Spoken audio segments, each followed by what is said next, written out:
Yo, what's going on, guys? Arekkz here, and today we are going to be talking about a slightly different game, a game that myself and some friends of mine have been playing quite a lot recently, and that is Dragon Marked for Death. So today, I'm joined by Soxy Bear and Vestmore because we are three of the people that have been playing through it, also our friend Yeti Fist as well. He's not here today, but we've been running through this game, playing it in the evenings, having a bunch of fun with it, and I thought, you know what, let's talk about it on the channel, because honestly, this game is really good fun. There are a couple of caveats, which we'll speak about today, but it is good fun if you set it up correctly. So, firstly, thanks for joining me, guys. How you guys doing? What's poppin', homie? How's it going? Thank you very much for having me on. Is this a podcast or a video cast? Like, what do you call this kind of content? This is quite new for you, isn't it? To do this kind of... Yeah. I guess it's sort of like a video cast, but I guess if people want a podcast, let me know in the comments down below, because there could be something that could happen. Could be. But yeah, all right. Well, let's first start, because to set the scene, I had not heard of this game at all, and Sox hit me up and was like, "Yo, check this game out. It looks kind of cool." So Sox, tell me, what is it that caught your eye about this game? Right, so as you guys may or not know, I'm a big Mega Man fan, and particularly I'm a massive Mega Man Zero fan. And one of the things that I really loved about Mega Man Zero was the art style, and there's a particular artist called Toru Nakayama, and he used to work for Capcom, I believe, and he now works for Inti-Create, which are the guys that made Gunvolt, yes. a whole bunch of stuff. So I saw this image on Twitter, and I was like, that looks like my dude. Check out the game. I'm like, this looks like the guys that used to work for Capcom, so this seems like my kind of jam. And then I saw that it was like a 2D MMO-esque side-scrolling hack and slash, and I was just like, this sounds like my jam. Like, this sounds sick. So yeah, I thought I'd check it out. And yeah, it looked really cool. So I figured I'd tell you, tell Vest, tell Yeti Fist as well, because you guys are into that kind of stuff as well. Yeah, definitely. Yeah, and Inti-Creates have always put out great stuff as well. So I kind of had high hopes for this one. I was looking forward to it. Yeah, no, 100%. Yeah, for me, when you sent me the picture, I was kind of instantly sold, because the warrior dude, the dude that I'm playing as, which we'll speak about in a minute, but he basically looks like he's got a Gurren Lagann mech for an armor piece. Yeah, totally. I didn't need to know anymore. I'm like, you know what? That's enough. I'm buying it. I'm checking it out. But what about you, Vest? Because obviously, we started playing first and we leveled up a little bit, and then we were like, yo, you should check this out as well. So what was it like when you saw it? What was it that made you think, yo, I actually quite like the sound of this? Cool. So obviously, Sox sent me the trailer. I was having a look at it, and I don't know. I guess much of the same. It was just, okay, it's cool. It's a 2D. It's pixel art. I love that kind of thing. It's a side scroller. It's a cooperative 4-player game. Ticks all the boxes, right? And then I saw both Shinobi and Witch, and I was like, okay, those two classes look interesting. And I saw that Shinobi was that's the one that Yeti Fist is obviously playing. Yeah. But I saw that was kind of he could take aggro, and he was super agile, and he could jump all over the place, and that looked crazy. But then I saw Witch, and it was just insane. You could weave spells and stuff, and I was like, how does that work? And I was just like, oh my gosh, this sounds amazing. As soon as I saw that, that was totally up my street, and I was just ready for it, basically, at that point. Yeah, and I think that's one of the cool things about it, right? That each class really does play differently. It's not you're all playing as a similar DPS hybrid kind of class. Some of you legit have roles you have to play when you're playing as a group. Yeah, it actually kind of worked out well that we did actually did pick different classes. No one was sort of yo, you've got to play this class. Everyone kind of wanted to play their own classes, which kind of worked out. But so obviously we'll speak about classes in just a minute. But first things first, for people that kind of want to sort of know roughly what it is, the official description is it's a 2D action RPG kind of thing. I've seen some people there have been some reviews of it, and people have sort of said it's kind of like 2D Monster Hunter. Now personally, I can see where they're making some of the comparisons, because you go out, you fight some monsters, you come back, you get weapons, but you don't craft the weapons from parts or anything like that. So to me, I think it's just more of a conventional 2D action RPG, right? You level up your characters, stuff like that. But I don't know what you guys think. Do you see any Monster Hunter-esque feels in it or anything? Or I see the time limit as being quite Monster Hunter-esque, and also the fact that you sometimes don't get the drops that you want from quests as well. I know that we'll get to a point where we have to start farming missions maybe a little bit more. Yeah, and that's where obviously the grind comes in, which you could compare to Monster Hunter, but then you could compare that to loads of games where you have to farm the same mission. I suppose the one comparison point is also, to a certain degree, you have X number of times you can die before your quest is failed. It's not quite 3, but I suppose that's also the other comparison. Yeah. But I suppose, But so if you were to draw those comparisons, Vest, I'll start with you. How would you describe the game for someone? If you were trying to sort of sell it to someone else, be yo, you should check this game out. How would you set that How do up? I describe it? I don't know. Basically, I would probably attribute it to something sort of like. So I'm a huge fan of like Dungeons and Dragons. So I would say like, okay, if you want kind of like a sort of Dungeons and Dragons-esque thing where it's like, you know, in terms of like having a party of different people who all have a certain role and are like actually need to all bring something unique to the table, because you know there's areas that only the shinobi can access, there's areas that only the empress can access, there's enemies that are easier to kill like if you've got range like the witch does, and just stuff like that basically. So I would kind of just say like, you know, if you enjoy playing a game with your friends and having everybody kind of like do their bit and having everybody feel like unique and also like as powerful as each other, then that's kind of like how I would try and sell it. Yeah, so I suppose it'd be fair to say, like, if you like kind of 2D platformers, you like Mega Man, you like that kind of stuff, or you like your RPGs, and like, you know, if you're somewhere within that, you'd probably find something that you would like about the game, right? Yeah, exactly. Yeah, totally. Yeah, fair. Okay, well, I'll tell you what, let's talk about our classes. So, like, there are 4 classes in the game, right? There's the Empress, there's the Warrior, there is the Shinobi, and there is the Mage, right? So, Socks, let's start with you. Like, what is it? Tell us about the Empress. Like, what can you do, and what is it you like about it? So I like the Empress because she basically plays like Mega Man Zero, which is just easy mode for me. You know, you got like your standard sword attack combos. You have a dragon sword as well, which you can combo into that. So the combos themselves are not too complicated. Like you tap square 3 times and you press R to like land your final hit. And there's like animation cancels and stuff as well. So if you guys played like Zero, you know all about that stuff. And then also she has like a dragon shot, which uses her dragon meter, which all characters and all classes have like a dragon meter, which they use like their stronger moves and more dragon-based abilities. So you can tap that to fire for a couple of shots, but if you hold it down, you end up charging up this like super dragon shot ultra beam thing, which just fires like ridiculous amounts of fireballs out, which is really cool because I like playing the DPS classes, and this class allows you to kind of look for those windows where you have to hold down the button to charge up, maybe like 2 seconds, and then you get to like just melt bosses' health bars down, which is so satisfying.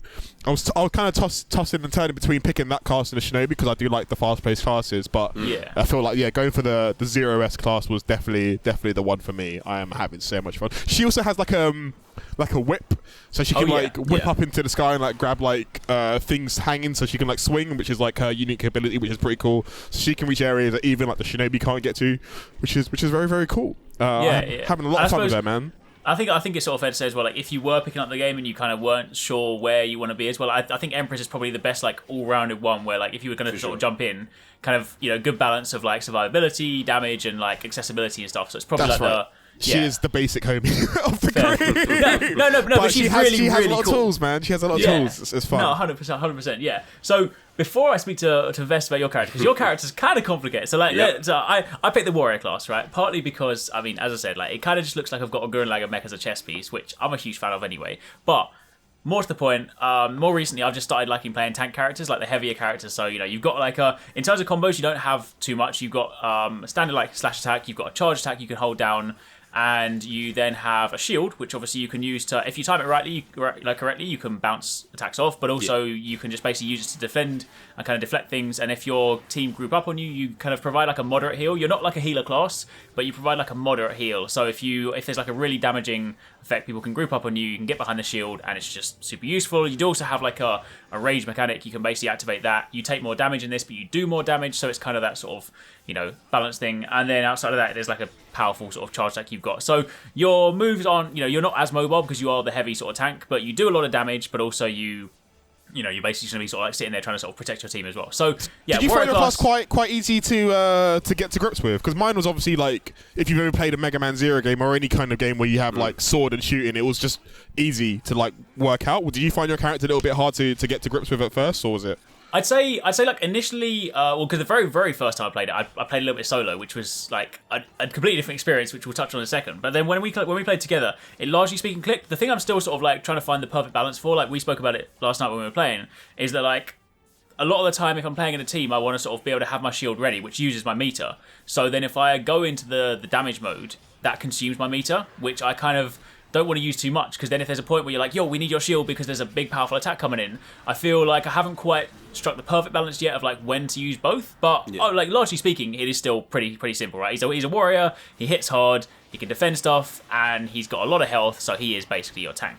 Nice. And obviously I think that stuff will come easier with time as well, because if we're going to start farming bosses, you're obviously going to learn their patterns, I guess, and that's maybe where the Monster Hunter comparison comes a little bit, where you have to like learn the comparison. But that's Mega Man Zero all over. That you learn bosses so you can do them faster, and you'll know exactly when the windows are, so you can get them speed runs down. Yeah, exactly, right? 100%. So, Vest, tell us about your character, because this is kind of the running. I mean, it's a good character, but tell us what's the major good about. All right, so I'll start simple, and then we'll kind of get into the meat of it. So essentially, the witch, as she's known, she her thing is spells. So just by default, you've got like very simple attacks. You've got like this little owl you can throw out, which pushes people back. Then you've got 2 very simple spells that can't be augmented, and that's like a levitate, which allows her to get a little bit extra height, as well as like a torch, essentially, so you don't have to use torch items. And then you actually get into the elements. So there's 4 elements, or no, there's 5. Sorry, there's sort of like elementless or poison, I think they call it, which is where you don't add an element modifier to your spell. You've got wind, you've got fire, ice, and thunder. Now, if you hit RB, essentially you start casting, and you have to input inputs like on the the face buttons. In order to craft the spell, essentially. So, for instance, tapping Y 4 times gives you nature or wind. A is fire, X is ice, B is thunder. So that changes the element. Then, there's also heals. So if you press B, Y, X, and A, and then B again, that gives you the heal element, which allows you to heal, essentially. So those are the kind of the base things you can do. Give us an example of your like, because you got like a meteor attack, right? Which is I guess one of your fire spells. Like how many? Because whenever we hear Best playing, this is what we hear. We just hear buttons the entire time. So like how many buttons do you have to press to get out that meteor attack? Because it's mad strong, but we hear you setting up that spell for about 30 seconds. Yeah. Okay. So let me count them out. I've got a handy chart here. So 4 for the fire. Right, so that's 4 inputs there. Then I need to condense the spell, which is 1, 2, 3, 4, 5, 6 more inputs. So that's 10. Then I need to power it up twice, which is an additional 8 inputs. So you're looking at like 20 or so inputs, like 20, 22 or something. Let me just jump in here. Let me just tell you, right? The funny thing is, right, when we're playing through and we're on low health, and like Socks on weird, but like, yo, Vest, I need a quick heal, right? He's like, yeah, I got you, right? But bear in mind, we say we need a quick heal. This is what we hear. We hear like, hold on, I'm nearly there. Wait, now I need to condense. Okay, cool, I'm ready. And then he'll mess up the spell and has to start it again. Yeah, okay, yeah, so that's the thing. If you mess up the spell, it ruins the spell and you lose it, so you have to start again. So, honestly, the bottom line is, Witch is super fun to play, super complicated. You've got to have on-point inputs, and you have to learn the inputs. There's just so many. Like, there's so many things you can do with the spells. You can make a homing spell. You can condense it, which makes it kind of gives it like a stronger effect. You can power it up twice, and the power up thing is like the power up thing is 8 inputs each. That fire spell is more like 30 inputs or something like that. It's insane. Like, it is absolutely crazy, but honestly, super fun to play. I've been having a blast learning all the different combinations and just like essentially face rolling my my Pro controller in order to get stuff out. It's been really, really good though. Yeah, no, that's cool. That's fair. And obviously, the one that we haven't, we obviously haven't touched on it too much. But the Shinobi is, it's super fast, super agile. It's got some really cool moves. And one of the best things, obviously, it's like really good at sort of jumping high up. So where a lot of people, there'll be platforms you need to kind of like work your way across. The Shinobi will just be like, you know what, I'm out. I'll see you later. So like we'll be running through the level, and then like Yeti Fist will just be like, yeah, I'll catch you guys later. I'm there already. So he's already at the boss. Exactly. They're definitely really cool. But so he plays kind of like a Model P. If you guys have played ZX or ZX Advent, or what are they called? A model you can get, which lots of kunai and stuff as well. He's super cool character. Yeah, definitely. Not fair. So obviously that's a little bit on our characters. So like outside of that, what if you can kind of pick one thing? What is one thing you like outside of that you particularly enjoy about the game? So Socks, I'll start with you. The game is super strong when you're playing it with people. Like it's hard to say because you were talking about the best strength, but it's also its worst weakness as well. Because when you're playing with a group of like diverse, like we're all playing as a different class. When you fit into those roles, you get what the game's doing. You know, the bosses are tanky, but not that tanky, so that you feel like you're having to just delete their health, and it's just a massive slog. When you need health, you know, Vest is there. If you need to do DPS, I'm there. If you need someone to take the aggro, Charlie's there in the air. And if you need someone to block the hits, like you are there ready to stop the stuff. So when it's all working together, and it's in the boss sets, I think not in the boss sets, in the boss rooms themselves, that's when the game really comes to life. For sure. I think maybe where the game struggles a little bit is in the level design itself. It feels like there could be more interesting uses of your abilities and stuff that you have. Like you're a tackle, for example, and I've got the swing, and we don't really see that stuff being used too much. Yeah, and maybe they've done that because you don't want to have it so that you have 4 people playing as Empress, and then you suddenly get stuck because no one's there to use a tackle or something like that. But yeah, I think that's probably my take on it. But I'm actually loving when you have 4 people playing together and they're all different classes. Those bosses feel epic. Absolutely. 100%. Yeah. What about you, Vest? I mean, honestly, same thing. Like, I really just enjoy being able to not have to worry about damaging, like, and just like keeping you guys alive. Like that's honestly where I derive my enjoyment. Like, it's all well and good kind of like spitting out these like huge spells and stuff, but like I've always been someone who loves playing support classes. So what's it called? I absolutely love like when it's like I'm looking at your health bars, I'm like, okay, they're about to die, and then it'll be like, let's deal, and then it's like I've already dropped one, and it's like I remember there was a really good example last night where we were wailing on this boss, and it was a really difficult boss, and I dropped like a condensed healing on him, and it was healing you guys while you were DPSing. And that was sick. That was really fun, right? Like, Alex dropped his shield at the same time as you was dropping the heals, and I was like, I need the heals and the shield now, because I was in my DPS mode where I'm just shooting like bare bullets. Yeah, and I was like, I need someone to just save me right now, and the boss will die. I promise you, the boss will die. I just need that protection.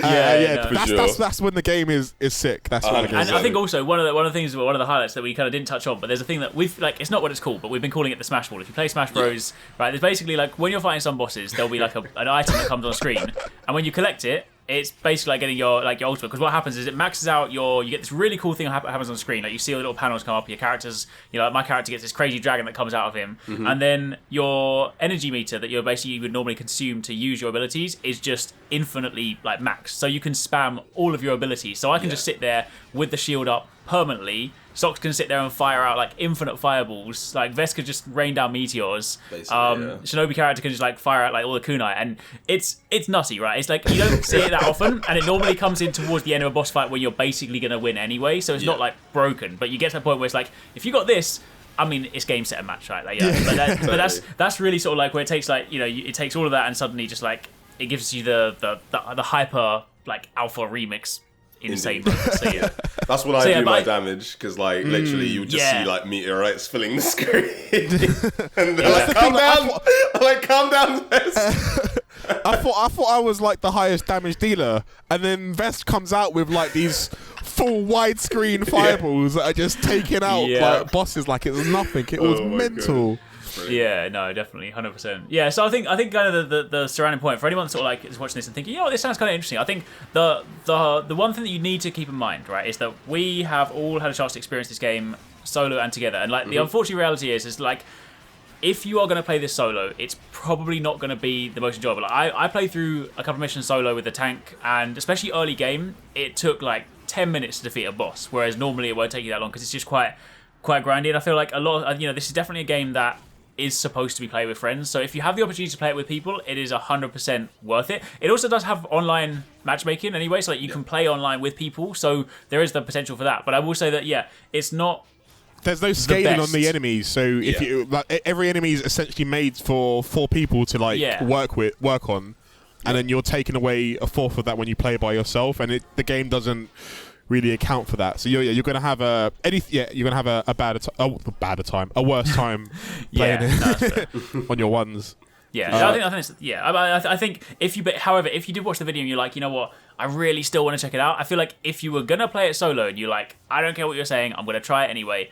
Probably pick the Empress, the class that Sox plays. It's probably the most all-round one. It's probably the one that will give you the best experience. And if you were going to play a solo, that's probably going to be the best way to do it. Yeah, for sure, because you have a lot of options still with Empress, where the other characters you're kind of locked down. I mean, Charlie's maybe you could get away with as well, but I don't think his DPS would be high enough. But maybe in the end game he gets a little bit more beefy. But perhaps. Yeah, but fair enough. Well, either way, that is a quick look, a quick kind of like rundown of Dragon Mark for Death, what we think of it. So hopefully you guys enjoyed this. If you enjoy this kind of content, you want to see more of this, obviously let us know in the comments down below. And of course, be sure to keep it locked. And thanks to these guys for dropping by as well. Massive shout out to you guys. I really appreciate you spending the time to come and chat about it as well. No worries, man. Thank you. Catch you guys soon. Peace. Thanks very much for watching, guys. I hope you enjoyed the video. If you want to check out some more awesome stuff from us here at Arekkz Gaming, then you should definitely try to catch 269 and Paradise Central streaming 6 days a week. You can find a link to the multi-stream in the description box down below. They play a wide range of games, and what's more, we also have the Endgame store. By watching their streams, you earn currency, and you can redeem that currency on the Endgame store for really cool prizes. Those can range from things like games, comics, and figures, all the way up to controllers, capture cards, and even consoles. So definitely drop by and become part of the community. Of course, if you enjoyed this video, then make sure you're subscribed and be sure to click on that little bell icon to turn on notifications so you don't miss our next upload. You can watch more videos by clicking on the options here, but once again, thanks very much for watching, take it easy, catch you next time, peace out.